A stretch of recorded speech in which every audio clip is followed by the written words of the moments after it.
Em nome do Pai, do Filho, do Espírito Santo. Amém. Reflexão do dia 1º de março de 2024, segunda semana da Quaresma, sexta-feira, cor litúrgica roxo. Queremos entregar a Deus todas as orações que nos são solicitadas pelo grupo de WhatsApp, pelo Facebook e também pelo YouTube. Então, entregamos a Deus essa família que aguarda a resposta de uma libertação financeira.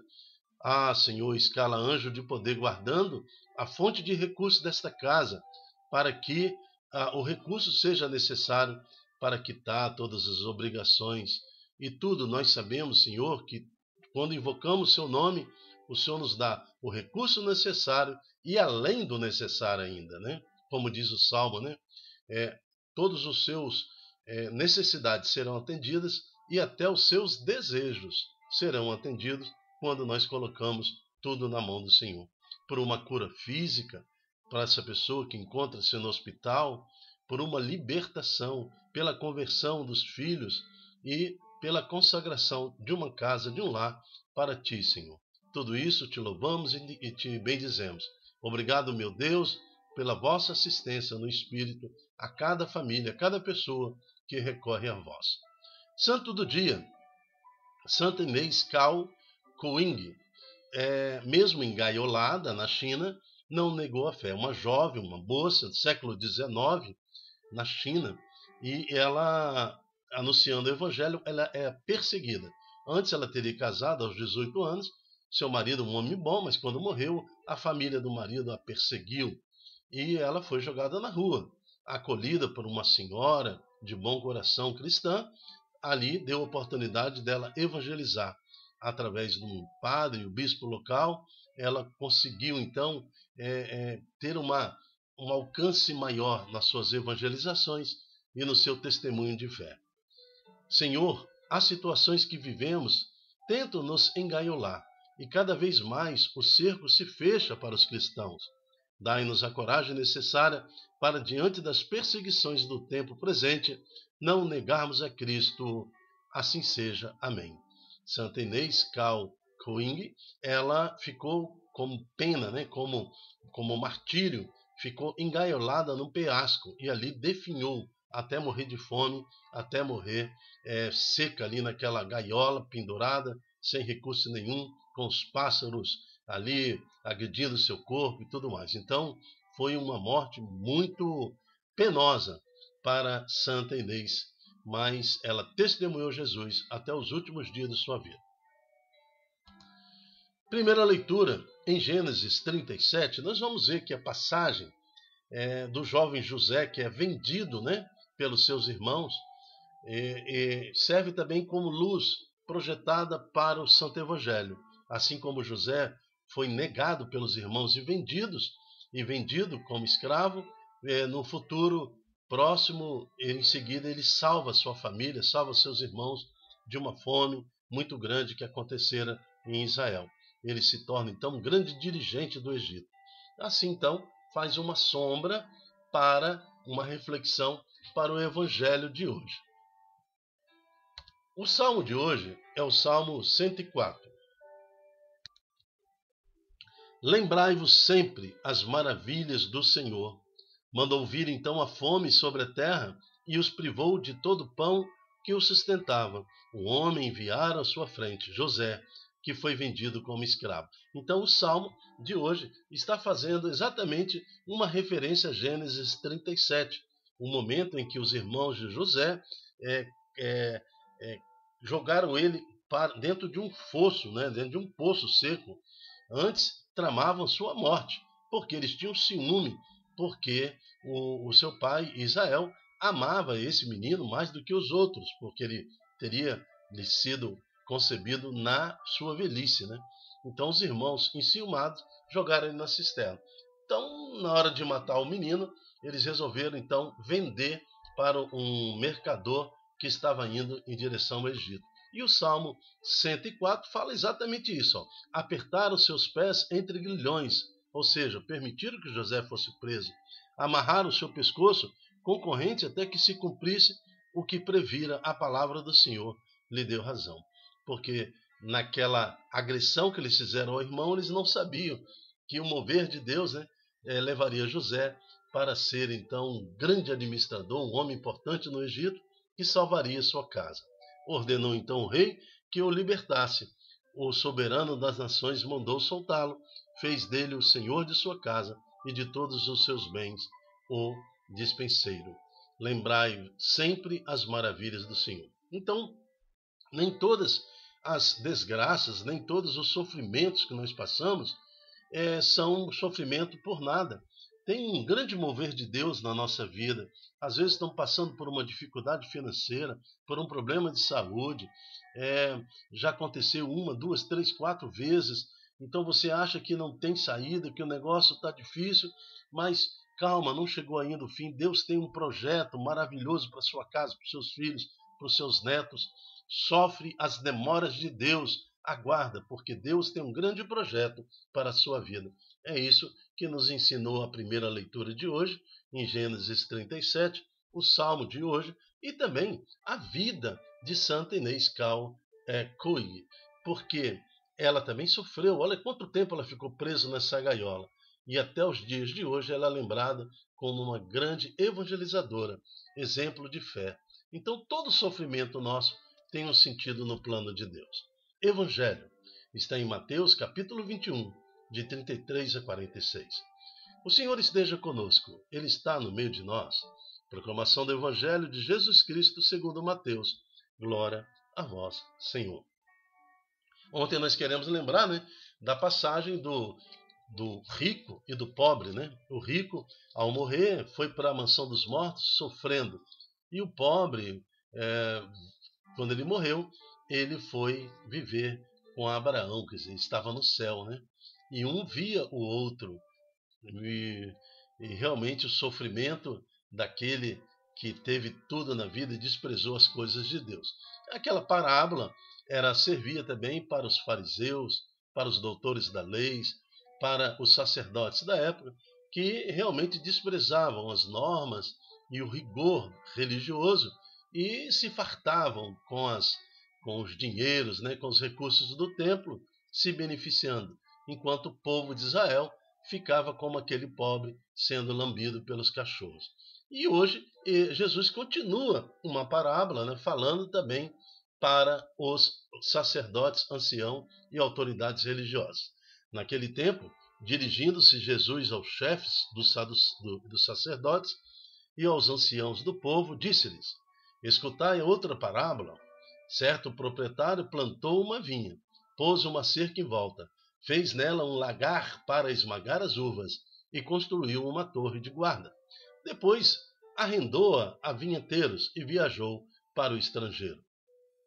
Quando chegou o tempo da colheita, o proprietário mandou seus empregados aos vinheteiros para receber seus frutos.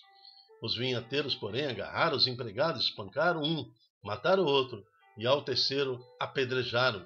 O proprietário mandou de novo outros empregados em maior número do que os primeiros, mas eles os trataram da mesma forma. Finalmente o proprietário enviou-lhes o seu filho, pensando: meu filho eles vão respeitar. Nossa, nessa altura dessa parábola, os sacerdotes, os anciãos, a autoridade do povo religioso ali, acho que já perceberam que Jesus está falando dele, que os empregados eram os profetas, que foram mortos, perseguidos pela autoridade religiosa, e agora o filho, eles vão respeitar. Então eles já entenderam, eu acho que a ficha ali caiu, que Jesus estava falando.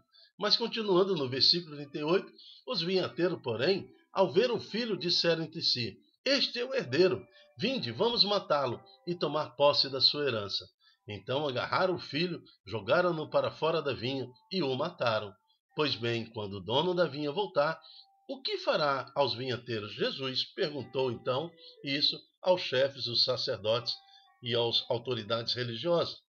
Os sumos sacerdotes e o ancião do povo responderam: com certeza mandará matar de modo violento esses perversos e arrendará a vinha a outros vinheteiros que lhe entregarão os frutos no tempo certo. Então Jesus lhes disse: Vós nunca lestes nas Escrituras?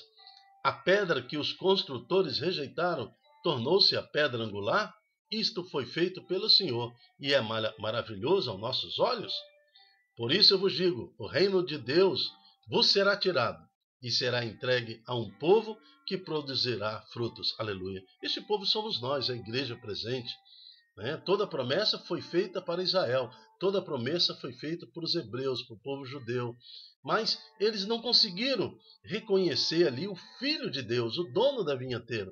Por isso, então, que o Jesus está falando, o reino de Deus vos será tirado e será entregue a um povo que produzirá frutos. E realmente produziu frutos através da igreja. Veja, a cristandade durou dos anos 300 aos anos 1300. Todos os povos, as nações da terra foram dirigidas, pedindo bênção à igreja. Não se podia fazer uma lei, nada que não tivesse a permissão de um bispo, de um sacerdote, de um padre, então do homem consagrado. Então as nações se submetiam de fato à igreja. Esse é o tempo da cristandade. Lógico, depois dos anos 1300, houve aí uma revolta dos reis na Europa. Eles começaram a proclamar que o Estado era laico, e aí começou uma série de criação de leis que contrariavam a vontade de Deus, e resultou na Revolução Francesa, resultou no protestantismo, resultou em uma série de outros eventos históricos que nós conhecemos até os dias de hoje, e as perseguições que nós estamos sofrendo nos tempos presentes, com o desprezo total da religião. Mas a igreja, ela vem nesse século após século mantendo essa promessa que Jesus fez. Por isso, eu vos digo, o reino de Deus vos será tirado e será entregue a um povo que produzirá frutos. Você que me ouve agora, você é este povo que está produzindo frutos para o reino de Deus. Os sumos sacerdotes e fariseus ouviram essa parábola de Jesus e compreenderam que eles estavam falando deles e procuraram prendê-lo, mas ficaram com medo das multidões, pois elas consideravam Jesus um profeta. Palavra da salvação. Glória a vós, Senhor. No evangelho de ontem, o Jesus na parábola ele falava assim no finalzinho: mesmo se um morto ressuscitar, dos mortos e anunciar, o povo não vai aceitar a proposta. Estão falando dele mesmo, da sua ressurreição. E agora aqui nós estamos vendo, Jesus acabou de falar que ele era este filho do dono da vinhateira, da vinha, e os vinhateiros resolveram matar o filho.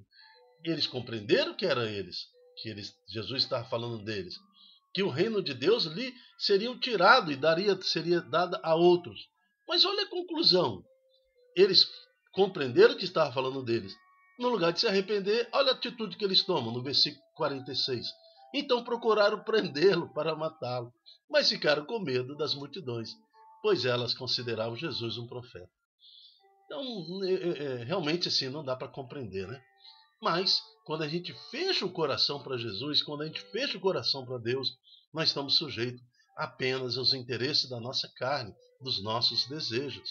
E isto a humanidade do século presente já percebeu, desde do século XIV, que as cortes nos estados, isso acontece na França, na Itália, por exemplo, no século XIV, então, era pior do que Sodoma e Gomorra, como eles se comportavam, os dirigentes, os políticos, ausentes da presença de Deus, retirando a igreja, com seus valores morais das decisões, e fizeram o que fizeram. As cortes eram realmente festa em cima de festa, orgias em cima de orgias, levando aí as nações a um declínio do moral. Isso perdura até os dias de hoje, Então nós temos aí uma grande experiência do que é governar com a igreja e do que é governar sem a igreja. Não estou falando da igreja política, nem isso não, mas dentro do moral mínimo para que as relações sociais se mantenham de forma verdadeira, direcionando uma nação para o Senhor e não uma nação horizontal é dedicada simplesmente ao homem, ao prazer do homem. Então isso nos leva à divinização do homem. E isso é muito perigoso, né? Isso aí é o pior das heresias. Somente Deus é Deus, somente o Senhor é o nosso Deus. Assim proclamamos o senhorio de Jesus em nossa vida e que nesse tempo de Quaresma possamos analisar como nós estamos vivendo. Será que nós estamos machucando os profetas do Senhor, perseguindo? Será que nós estamos matando o Filho de Deus com as nossas posturas e pecados e comentários? Será que nós estamos sendo esse povo que, com a igreja, com os bispos, com os padres e com o Papa, está levando a salvação para o mundo? Então, fica aí a grande reflexão no dia de hoje. Que Deus tenha piedade de nós e nos dê força no Espírito Santo para lutarmos até o fim, a exemplo de Santa Inês Cao Kuing, né?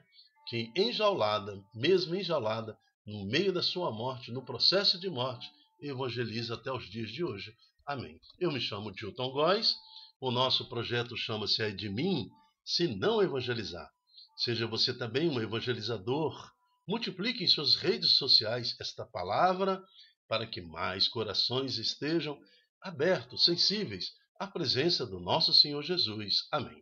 Até a próxima, se Deus quiser. Tchau, tchau.